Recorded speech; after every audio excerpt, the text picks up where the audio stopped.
LGB. LGB. LGB. LGB. They say LGB everywhere I go. LGB, what it means, I don't know. LGB, whatever it is.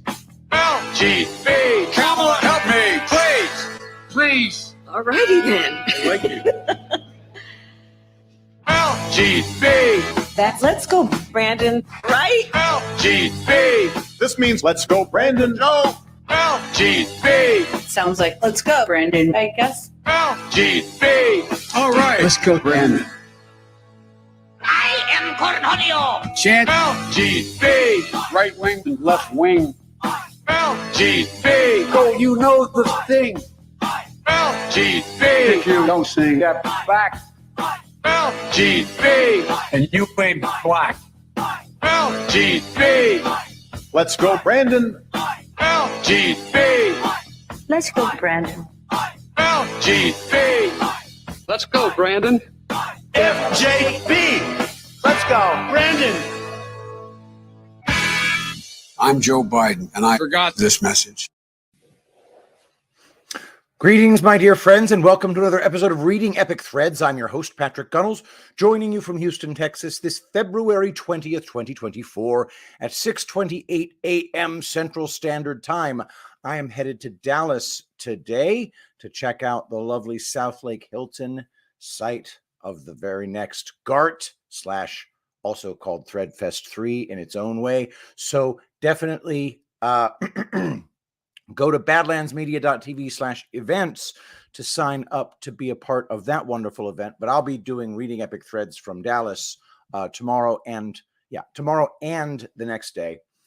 Does that sound right? Yeah, that sounds right. But anyway, today I'll be doing it early morning from here, and I'm going to be doing One Piece, Julian's Rum, a luminary in the Anon community who has a Substack now. I don't know if I think he just started the Substack. I could be wrong about that. But in any event, I'll definitely be covering that. So it's going to be a short Reading Epic Threads. Before we get started, remember, go to epicthreads.tv, the home of Angel Paste. This is the rose essential oil infused. And I haven't had my dose of rose today yet. God, there's nothing like it, guys. Rose essential oil plus all of God's good plant oils extracted directly from those plants using non-chemical means, cold non-chemical means. Go to epicthreads.tv or you can go to angelpaste.com, get the best lotion the world has ever known, and support patriots, funding patriots. Angel Paste, your skin will drink it up. All right, let's do our show. From juliansrum.substack.com, is adrenochrome a drug? Yup. Scientists already proved it and used it. By Julian's Rum. For years, adrenochrome was one subject I was reluctant to take a public position on, not because I thought it was fake. Adrenochrome as a compound is 100% real.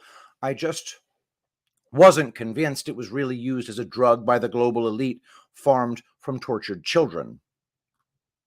I knew they tortured children, but I wasn't sure adrenochrome was one of their motivations for doing it. For whatever reason, it was much easier to accept that they did such abominable things simply for the purposes of sadistic enjoyment and blackmail. I began to realize that my skepticism of adrenochrome as a drug wasn't nearly as justified as I thought. I started taking the subject more seriously in 2021 when Jim Caviezel mentioned the adrenochroming of children while he was promoting his film Sound of Freedom. He later elaborated on it in an interview with Steve Bannon, where he described adrenochrome as, quote, an elite drug that they've used for many years. It's 10 times more potent than heroin. And it has some mystical qualities as far as making you look younger. Ambrosia is the street term, well, the elite term. Then Tim Ballard, the former Homeland Security agent on which Sound of Freedom is Based touched on the underground adrenochrome industry in an interview with Jordan Peterson. They're taking children's blood and devouring it. It's very real, this witch doctory. They take these children, they take their organs, they take their blood, they drink it. Whew. These were bold statements I couldn't ignore. So I started digging and eventually found what I was looking for. Verified scientific research that documents experiments with adrenochrome as a hallucinogenic drug. Before we dive into that eye-opening research, let's establish what adrenochrome is and do a brief rundown of its history. What is adrenochrome? Adrenochrome is a derivative of the fight or flight hormone adrenaline, which is produced in the adrenal glands above the kidneys as a response to perceived danger/trauma. When the body is subjected to extreme stress, it releases adrenaline into the bloodstream. This rapidly increases the heart and respiratory rate, providing muscles with enough energy to quickly and powerfully contract. When subjected to extreme trauma, the body suffers what's called oxidative stress and produces negatively charged oxidants such as superoxide. During prolonged physical torture, the body produces an excess of both adrenaline and oxidants, which interact to form the chemical compound adrenochrome. A brief history of adrenochrome. Since at least 1856, scientists have observed that fluids extracted from the adrenal medulla, the section of the adrenal gland which produces adrenaline, turn pink with prolonged exposure to oxygen. In 1935, scientists crystallized this substance and dubbed it adrenochrome, which means colored adrenaline. In 1942, adrenochrome was considered a potential remedy for high blood pressure. During World War II, Canadian field medics who were short on morphine would sometimes extract adrenaline from the adrenal glands of deceased soldiers, allowing it to degrade in the air before injecting its pink derivative into wounded soldiers. In addition to producing an anesthetic effect, the injection allegedly gave the wounded soldiers vivid hallucinations. In 1952, 3 Canadian scientists based in Saskatchewan proposed a biochemical cause for schizophrenia and a potential treatment which came to revolve around adrenochrome. These scientists were Dr. Abram Hoffer, a Saskatchewan-born biochemist, Humphrey Fortescue Osmond, an English-born psychiatrist, and John Raymond Smithies, an Indian-born neuroscientist. In 1952, Smithies and Osmond worked at the Weyburn Mental Hospital in Saskatchewan, where they experimented on mental patients by administering high doses of psychedelic drugs such as mescaline and LSD. It's worth noting that this facility had links to CIA-funded projects. In their paper, Schizophrenia, A New Approach, Hoffer, Osmond, and Smithies noted the similarity between adrenaline and mescaline. From their previous human experimentation and experience, they observed that the consumption of mescaline produced a change in perception similar to that of schizophrenia. They proposed that schizophrenia was caused by the body's inability to metabolize a substance which the body naturally produces. They later identified this substance as adrenochrome. During the 1950s, Osmond, Hoffer, and Smithies conducted research into adrenochrome with an emphasis on how it affects human behavior.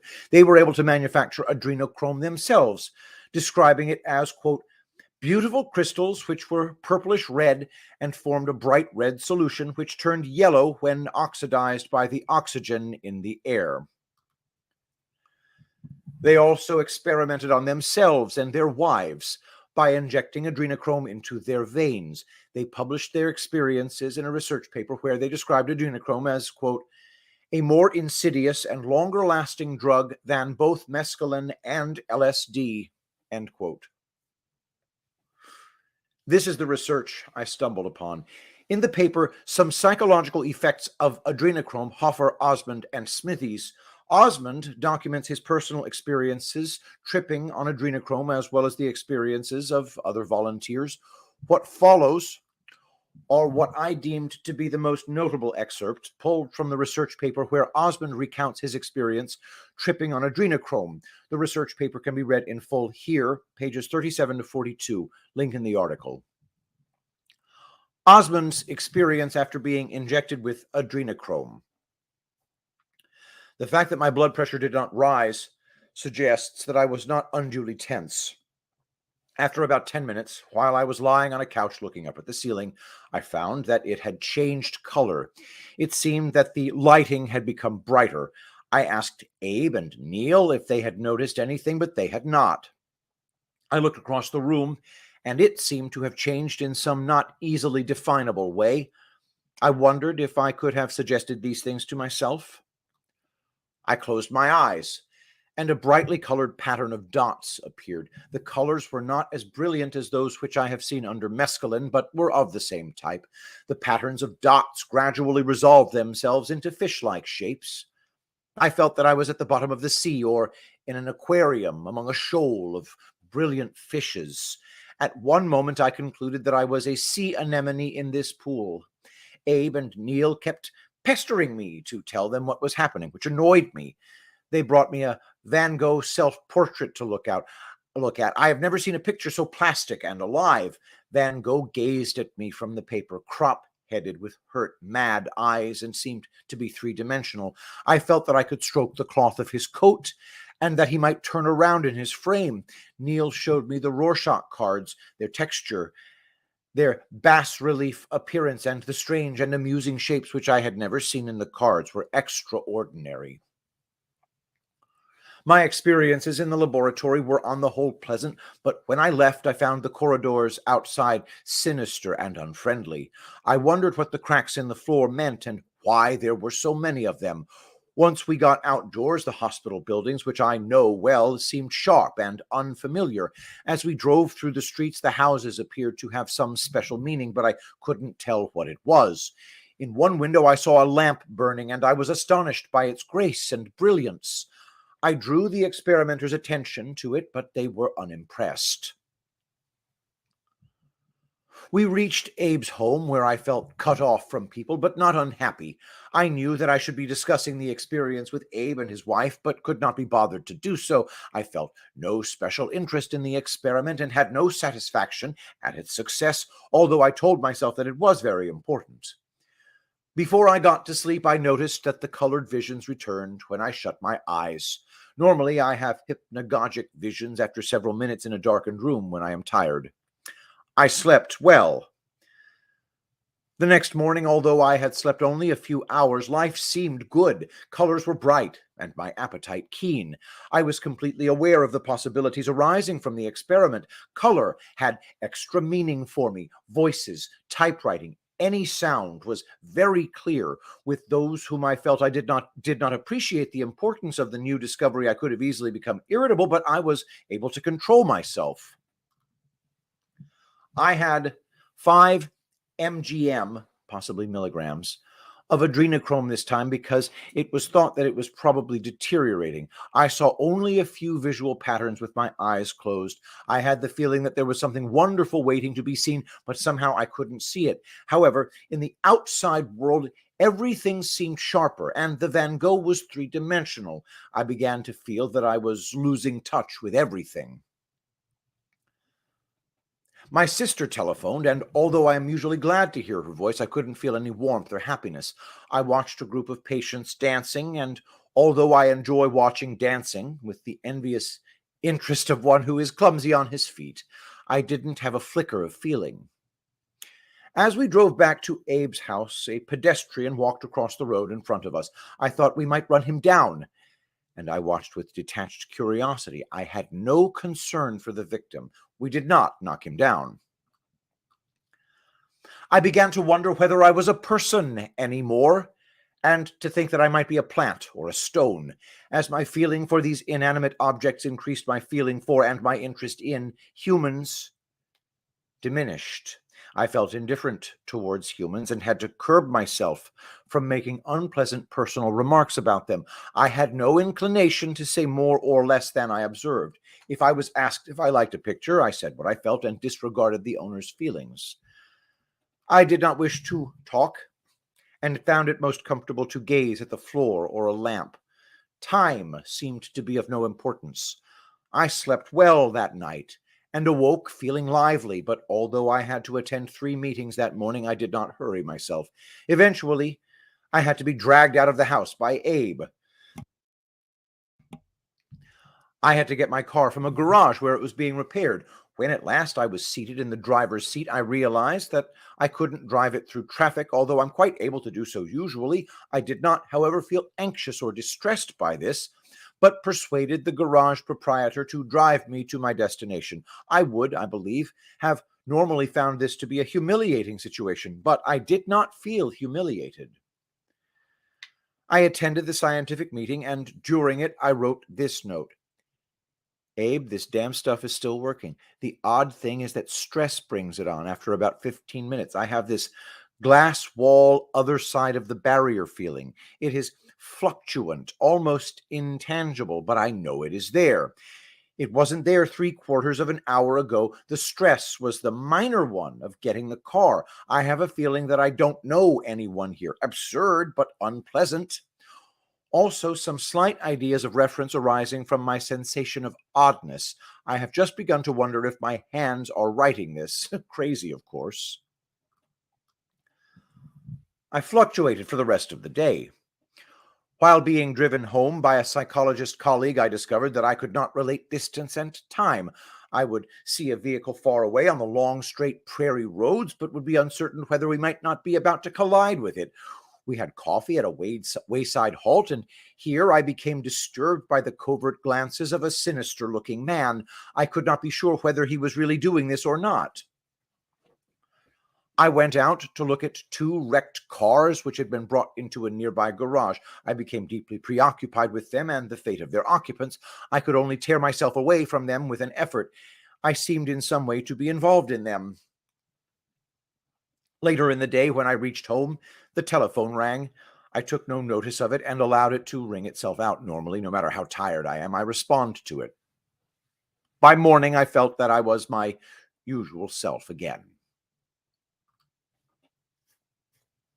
To summarize the effects of Osmond's experience tripping on adrenochrome: intense audiovisual hallucinations, sharpened audiovisual perceptions, feelings of deep insight, feelings of unfamiliarity toward familiar surroundings, feelings of unfamiliarity toward familiar people, detachment from and lack of interest in people, detachment from self, loss of empathy for people, including family members, thoughts of sociopathic homicidal actions towards people, increased interest in morbid subject matter, intense interest in inanimate objects, identification as an inanimate object rather than a person, inability to properly perceive time and space, indifference to social norms.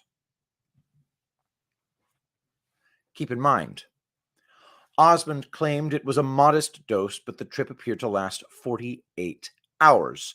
It's also worth noting that Osmond, Hoffer, and Smithies are somewhat vague as to how exactly they synthesized/obtained the adrenochrome they used. I couldn't find any references in their research to the reverse aging effects that Jim Caviezel alluded to, but it doesn't mean those don't exist. All that said, this research conclusively proves that adrenochrome was and can be used as a powerful hallucinogenic drug. More disturbingly, it proves those under its influence turn into temporary sociopaths who are entirely detached from feelings of empathy. In fact, it seems to make them so comfortably detached that they become capable of unspeakable acts towards their fellow human beings. One can only imagine what prolonged use of adrenochrome can do to one's mind and one's humanity. Another reference from Osmond that stuck out to me was his fish-like hallucinations. Quote, "The patterns of dots gradually resolved themselves into fish-like shapes.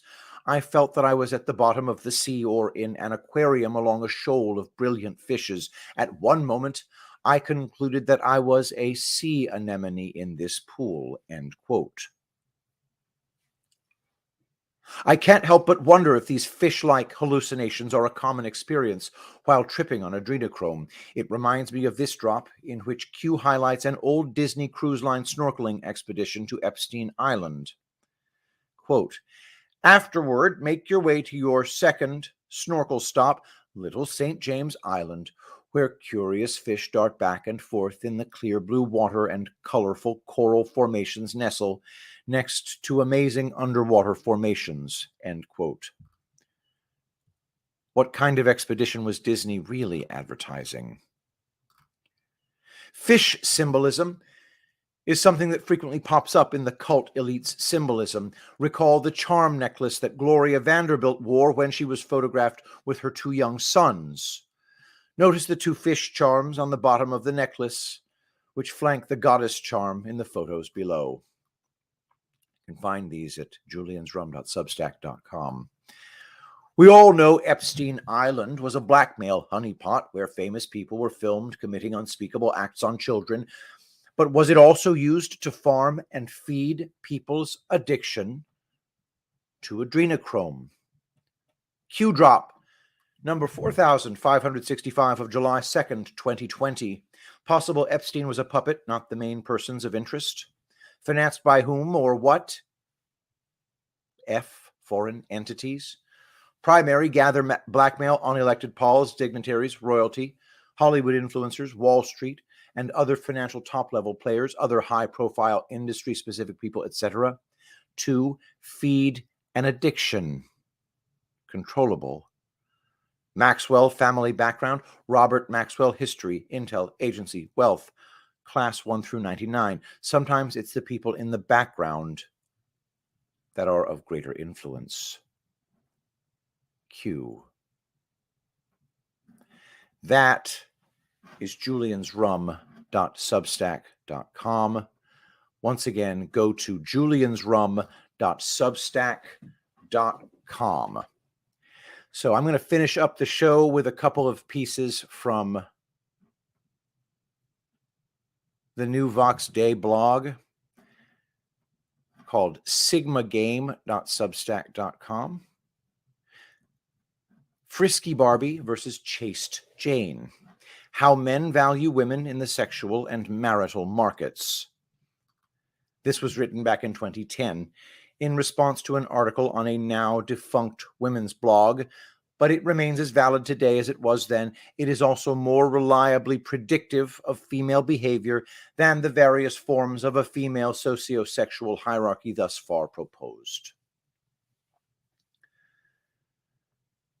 A number of people have been asking me if there's a female equivalent to the alpha-omega scale of male sociosexual attractiveness.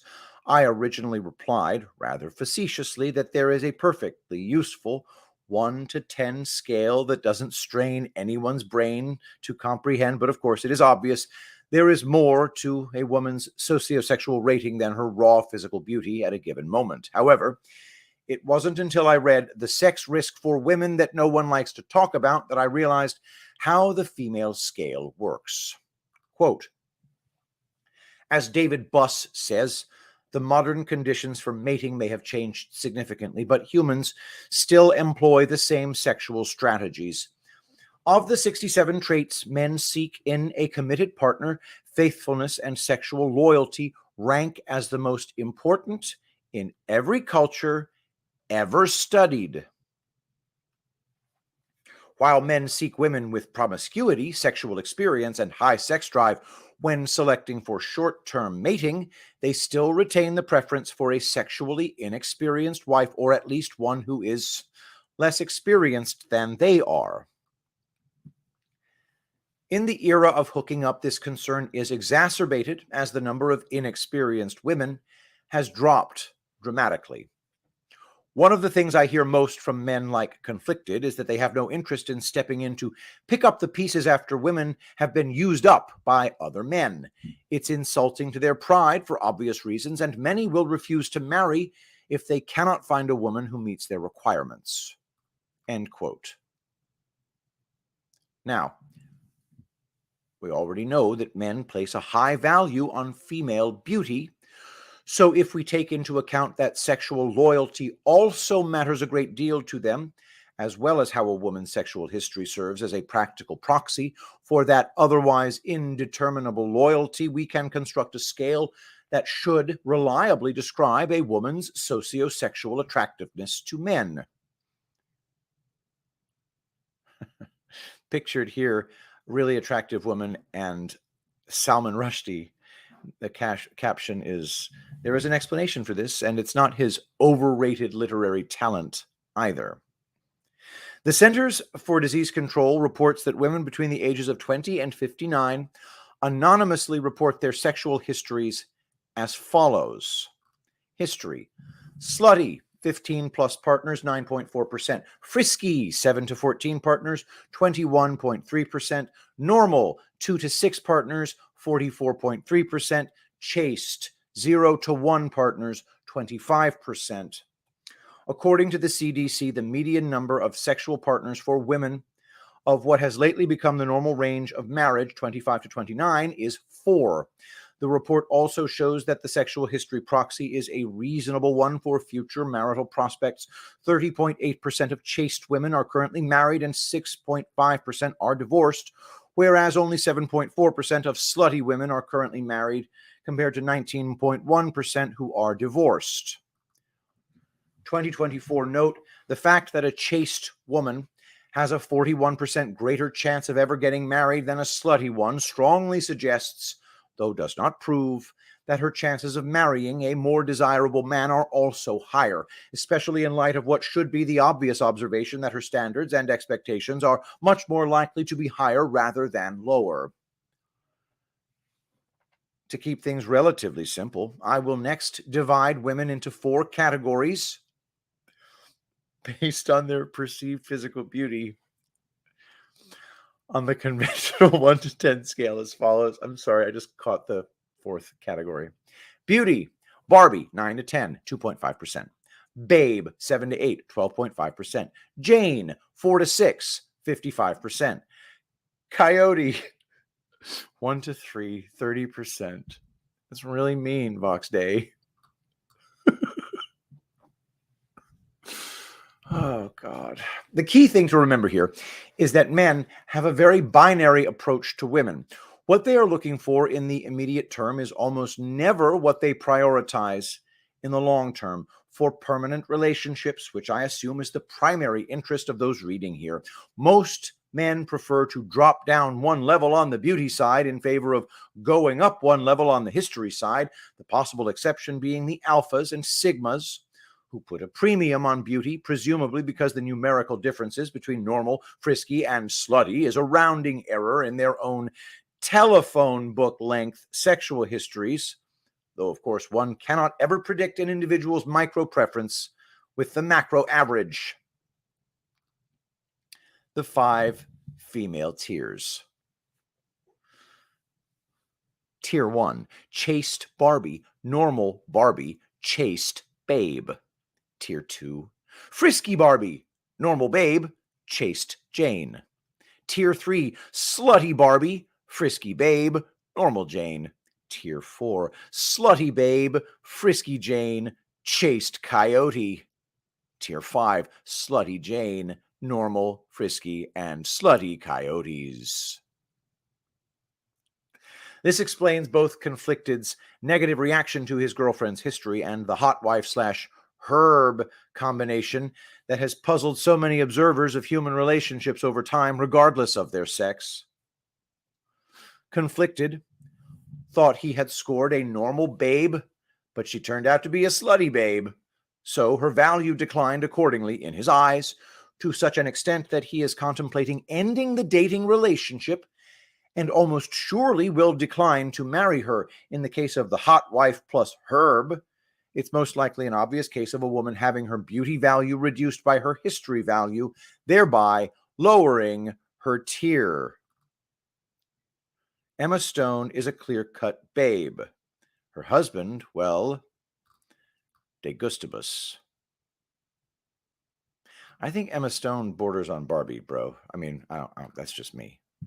There are, of course, merely general guidelines based on statistics, and there are always individual exceptions, but it explains why even the prettiest porn stars don't tend to marry alphas, as well as why relatively less attractive women manage to marry men who are widely deemed to be highly desirable, such as Piers Morgan and Denzel Washington. Piers Morgan, okay, this woman's very attractive. What are you talking about? A Jane, okay, she is better than a Jane. All right, she's a babe. I mean, maybe Vox is just a snob. All right. A Jane can attain a highly attractive husband with history on her side. This also shows the clear choice that young women have to make between their short-term hypergamous instincts and their long-term marital prospects. And to me, one of the more interesting things is the way women tend to share this hierarchical view of their own sex with men, whereas men are often contemptuous of the smarmier sort of alpha and simply cannot believe that women put such high value on them. A couple of notes. De gustibus is Latin. It means taste. De gustibus non disputandum, meaning, no accounting for taste. You can't dispute taste. And then the other part, hypergamous. Hypergamous means a woman's desire to marry up. Okay. Well, I think that's a nice short reading epic threads for today. Thank you everybody so much for being here. Don't forget to go to juliansrum.substack.com and sigmagame.substack.com. Make sure to go to epicthreads.tv. There's more stuff coming there, guys. I have got some health supplements coming to that website that they're going to freaking change your life. And I'm not kidding. I've been on them myself. So has my wife. We're very excited. And it's going to be epic branded stuff that we're getting made for us directly from a Patriot-owned factory. Angel Paste is the best lotion ever. Make sure to get it. Use promo code Shapiro to pry $1 from my grasping hands. Let us pray. Saint Michael the Archangel, defend us in battle. Be our protection against the wickedness and snares of the devil. May God rebuke him, we humbly pray. And do thou, O Prince of the heavenly host, by the power of God, cast into hell Satan and all evil spirits who prowl about the world seeking the ruin of souls. Amen. I love you all. Thank you so much for being here, and I'll see you tomorrow. I will be the greatest president that God ever created.